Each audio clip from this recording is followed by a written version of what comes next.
রাজ্যের বন্যার ব্যাপক ক্ষতির সম্মুখীন হয়েছে কৃষক সমাজ। তাই চলতি সপ্তাহের মঙ্গলবার কৃষকদের কৃষিক্ষেত্রের অবস্থা নিয়ে 14 দফা দাবিতে মুখ্য সচিবের নিকট সারা ভারতে কৃষক সভার তরফ থেকে ডেপুটেশন প্রদান করা হয়েছিল। বুধবার সাংবাদিক সম্মেলনে কথা জানিয়েছেন সংগঠনের রাজ্য কমিটির সম্পাদক পবিত্র কর। 14 দফা দাবিতে মুখ্য সচিবের নিকট সারা ভারত কৃষক সভার তরফ থেকে ডেপুটেশন প্রদান করা হয়েছিল। বুধবার সাংবাদিক সম্মেলনে কথা জানিয়েছেন সংগঠনের রাজ্য কমিটির সম্পাদক পবিত্র কর। এই বিষয়ে রাজ্য কমিটির সম্পাদক পবিত্র কর বলেন, মঙ্গলবার সারা ভারত কৃষক সভা ত্রিপুরা রাজ্য কমিটির মুখ্য সচিবের সাথে রাজ্যের বর্তমান পরিস্থিতিতে কৃষকদের ও কৃষি ক্ষেত্রের অবস্থা নিয়ে এক ডেপুটেশন মিলিত হয়েছিলেন। সেখানে 14 দফা দাবি নিয়ে আলোচনা হয়েছে। এদিন তিনি আরো বলেন, ঠিক গত এক বছরে পরপর প্রাকৃতিক দুর্যোগের জন্য রাজ্যের কৃষকদের ব্যাপকভাবে ক্ষতির মুখে পড়তে হয়েছিল। কৃষক সভা এ ব্যাপারে একাধিকবার সরকারের নিকট বিভিন্ন পর্যায়ে ডেপুটেশনের সমস্ত বিষয়গুলো জানিয়েও কোনো ফল পায়নি। এবারের ভয়ঙ্কর বন্যার ফলে প্রায় 2.5 লক্ষ কৃষক তাদের কৃষি জমির ফসল সবকিছুই খুইয়েছেন। রাজ্যের পরিস্থিতি এমন এক জায়গায় এসে দাঁড়িয়েছে যে সরকার যদি সঠিকভাবে পাশে না দাঁড়ায় তাহলে রাজ্যের কৃষি ব্যবস্থা এবং রাজ্যের অর্থনীতি ব্যবস্থা ভেঙে পড়তে পারে। তাই মুখ্য সচিবের নিকট 14 দফা দাবি জানানো হচ্ছে। দাবিগুলো হলো, বন্যায় ক্ষতিগ্রস্ত সমস্ত কৃষকদের প্রধানমন্ত্রীর ফসল বীমা যোজনার অতি সত্বর সহায়তা করা। কৃষি ক্ষেত্রগুলো বন্যায় জলের জন্য পলিথিন জমে থাকার কৃষিকাজ কঠিন হয়ে পড়েছে। এই ক্ষতিগ্রস্ত কৃষি জমি পুনরুদ্ধারের জন্য কৃষকদের রেগা ও টোয়েফের কাজে বন্দোবস্ত করা হোক। সমস্ত কৃষকদের বিনামূল্যে বীজ, সার, কীটনাশক, চারা গাছ অতি সত্বর দিয়ে সাহায্য করা এবং যারা মৎস্য চাষ করে সেই মৎস্যজীবীদের তাদের জন্য মাছের পোনা, যারা গবাদি পশু পালন করে তাদের জন্য গোখাদ্য এবং শূকর ও পোল্ট্রি পালনকারীদের জন্য শূকর প্রয়োজনের ব্যবস্থা বিনামূল্যে প্রদান করা হোক।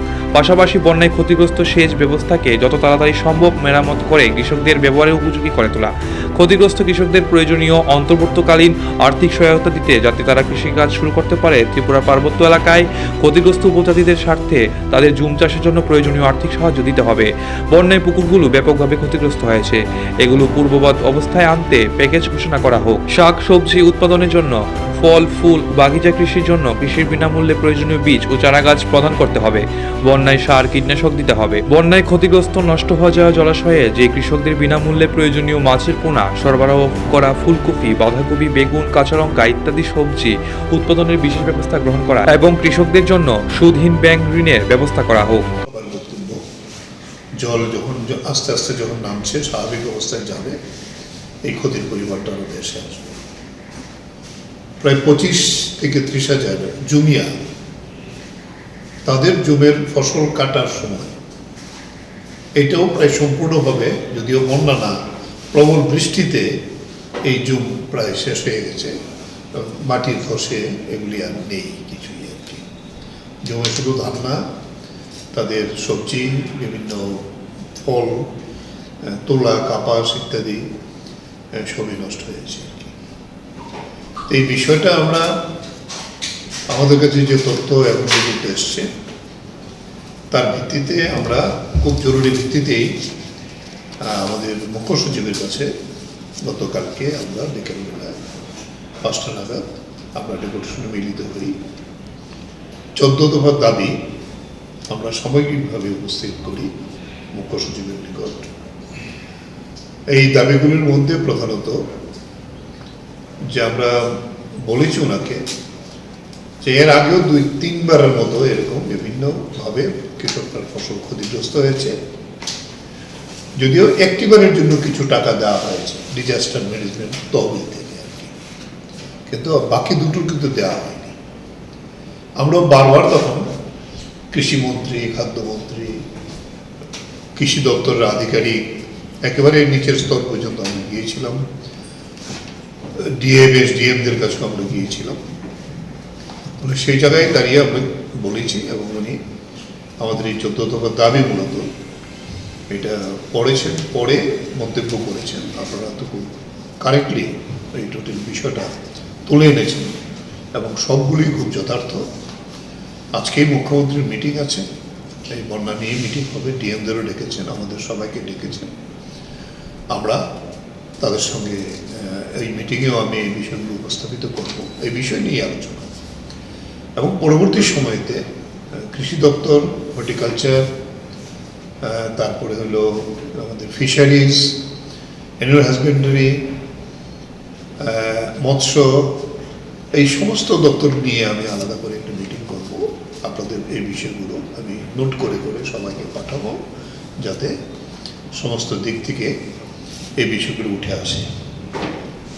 আমরা যেটা বলবো, কৃষিমন্ত্রী একটা স্টেটমেন্ট বন্যার পরের দিনই দিয়েছে, আমরাও তাকে স্বাগত জানিয়েছি এবং এটা মন্ত্রীও স্বীকার করেছেন। এটা প্রাথমিক তথ্য, তিনি দিয়েছিলেন প্রায় 1 লাখ 1.5 লাখের মতো এরকম, এবং স্বীকার করেছেন রাজ্যের এমন কোনো জমি বাকি নেই যে জমি ক্ষতি হয়নি। ফলে আমরা বলবো যে এইটা শুধু একটি সরকারের পক্ষে, ত্রিপুরার মতো সরকার, তার যে আর্থিক অবস্থা সম্ভব না। আমরা সেখানে সর্বদলীয় মিটিং হয়, মিটিংয়ের মধ্যে দাবি উঠেছিল যে ইমিডিয়েটলি যদি কেন্দ্রীয় পর্যবেক্ষক দল না আসে তাহলে এটা নিরূপণ করা হবে। দেখা যায় অতীতে পরে আসে, তো ভালো কেন্দ্রীয় সরকার এই বিষয়েতে আজকেই তাদের দল পাঠিয়েছেন।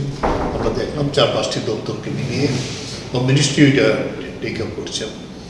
এটা ভালো, তারা স্পেশাল বিমানে আসবেন এবং এখন ধ্বংসাবশেষগুলি সহজভাবে দেখা যাবে এবং তার ভিত্তিতে আমরা বলব যাতে ব্যাপকভাবে কেন্দ্রীয় সাহায্য না হলে রাজ্যের পক্ষে করা সম্ভব না। আমরাও কেন্দ্রীয় সাহায্যেরই দাবি করব। আর রাজ্যকে বলবো যে টোটাল প্ল্যানিংটা যখন হবে সমস্ত ক্ষতির, এইটা যাতে একেবারে সমস্ত কৃষককে ধরা করা হয়। আমন হইল আমাদের সবচেয়ে বড় ফসল, এই ফসলটাই সম্পূর্ণভাবে ধ্বংস হয়েছে। এখানে আমরা একটা সাজেশন রেখেছি, এটা ভাদ্র মাসের এখনো মাঝামাঝি হয়নি, তাহলে আমাদের সাধারণ নিয়মে ভাদ্র মাসের 15-20 পর্যন্ত ধানের রোয়া দেওয়া যায়।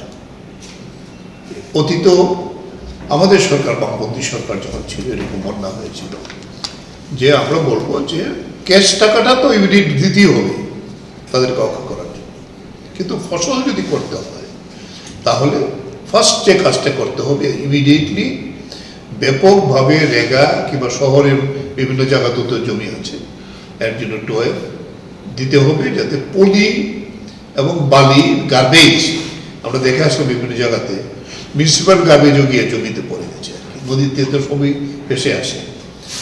এগুলো যদি সরানো না যায় তাহলে এই জমি তো উপযুক্ত হবে না ফসল করার জন্য। এটা ইমিডিয়েটলি টেক আপ করতে হবে যাতে করে এটা করা যায়। দ্বিতীয় হলো সঙ্গে সঙ্গে চারা উৎপাদন করা। সেন্ট্রালি আমরা শুধু ধান দিয়ে লাভ হবে না, ধান নেবে আবার সেটাকে চারা করবে। এখন এরকম পদ্ধতি বৈজ্ঞানিকভাবে আছে যে একসাথে এক একটা এগ্রি সাব ডিভিশনের মধ্যে ধানের চারা করবেন, যত কৃষক হয়েছে তাতে চারাটা দিয়ে দেবে। তাহলে ওই জমিগুলিতে অনেক জায়গায় দেখা যাবে জমি চাষও দিতে হবে না, পলি যেভাবে পড়েছে তারা রোপণ করতে পারবে না, তাহলে আমরা কিছু ফসল অন্তত পেয়ে যেতে পারব। দ্বিতীয় হলো সবজির একটা ব্যাপক ক্ষতি হয়েছে, হাহাকার বাজারে এখনই শুরু হয়ে গেছে। মরিচের কেজি তো প্রায় 400 টাকার উপরে উঠে গিয়েছিল, যদিও এখন একটু কমেছে, হয়তো বাইরের আমদানি থাকার ফলে সেই জায়গায় দাঁড়িয়ে সবজির বীজের থেকেও বড় কথা হইব হর্টিকালচার ডিপার্টমেন্ট যদি উদ্যোগ নেয় তাহলে বিভিন্ন জায়গাতে এখন কফির সিজন, বেগুন, তারপরে হলো আমাদের এই যে সিজন যখন আছে মরিচ, এগুলো চারা তৈরি করে কৃষকদের কাছে বিক্রি করা। এবং টিলার যারা, তারা তো বন্যার সেই বাইরে, কিন্তু বৃষ্টিতে সব জমি নষ্ট হয়ে গেছে সমস্ত। এই আমি বর্জলার তাদের সঙ্গে কথা বললাম, সব পেট চেপে লাগে, সমস্ত জমি নষ্ট হয়েছে। তেলিয়ামুড়া কালকে আমাদের প্রতিনিধি ছিলেন, ও বলেছে সমস্ত সবজি প্রায় শেষ। নিজস্ব প্রতিনিধি রিপোর্ট, এশিয়ান টাইমস।